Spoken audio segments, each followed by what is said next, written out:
छत्तीसगढ़ की पहली परीक्षा 7 नवंबर को हुई थी और ठीक 10 दिन बाद दूसरी परीक्षा होने जा रही है। पहले चरण में कुल 20 सीटों पर वोट डाले गए थे और अब 17 नवंबर को दूसरे चरण में बाकी बचे 70 सीटों के लिए मतदान होना है।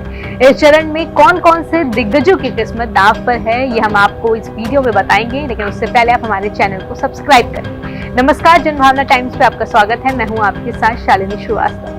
छत्तीसगढ़ की दूसरी परीक्षा की घड़ी आ चुकी है। इस दूसरे चरण के मतदान में प्रदेश के मुख्यमंत्री, उप मुख्यमंत्री समेत विपक्ष के कई कद्दावर नेताओं की किस्मत दांव पर है। छत्तीसगढ़ विधानसभा चुनाव के दूसरे चरण में 958 उम्मीदवार मैदान में हैं, जिनमें 827 पुरुष, 130 महिलाएं और एक ट्रांसजेंडर उम्मीदवार की किस्मत का फैसला होना है।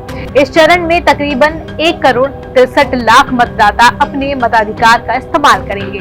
वोटिंग के लिए कुल 18,833 पोलिंग बूथ बनाए गए हैं और साथ ही सुरक्षा के बीच काफी तगड़े इंतजाम भी किए गए हैं। दूसरे चरण में सबसे अहम पाटन सीट पर वोटिंग होनी है। प्रदेश के मुख्यमंत्री भूपेश बघेल पाटन से ही उम्मीदवार हैं। बघेल के अलावा छत्तीसगढ़ विधानसभा अध्यक्ष चरणदास महंत भी इस चरण में मैदान में हैं।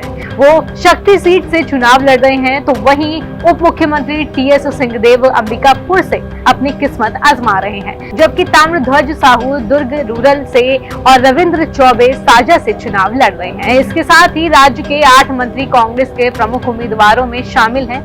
ये सभी सीटें कांग्रेस के लिए काफी अहम मानी जा रही है। दूसरे चरण में बीजेपी की बात करें तो पूर्व मुख्यमंत्री और बीजेपी के दिग्गज नेता रमन सिंह की राजनांदगांव सीट का फैसला तो पहले ही चरण में हो चुका है, लेकिन दूसरे चरण में भी बीजेपी के कई दिग्गज चुनावी मैदान में हैं। बीजेपी के प्रदेश अध्यक्ष और सांसद अरुण साव लौरमी सीट से चुनावी मैदान में हैं, तो वहीं छत्तीसगढ़ विधानसभा में नेता प्रतिपक्ष नारायण चंदेल जांजगीर चांपा से उम्मीदवार हैं। इनके अलावा आदिवासी मामलों की राज्य मंत्री रेणुका सिंह भरतपुर सोनहत सीट से चुनाव लड़ रही हैं, तो वहीं सांसद गोमती साय पांथलगांव सीट से बीजेपी की प्रमुख उम्मीदवारों में से एक है। पिछले विधानसभा चुनाव यानी 2018 की बात करें तो उस चुनाव में कांग्रेस ने इन 70 विधानसभा सीटों में से 51 सीटों पर जीत हासिल की थी, जबकि बीजेपी केवल 13 सीटों पर ही जीत हासिल कर सकी थी।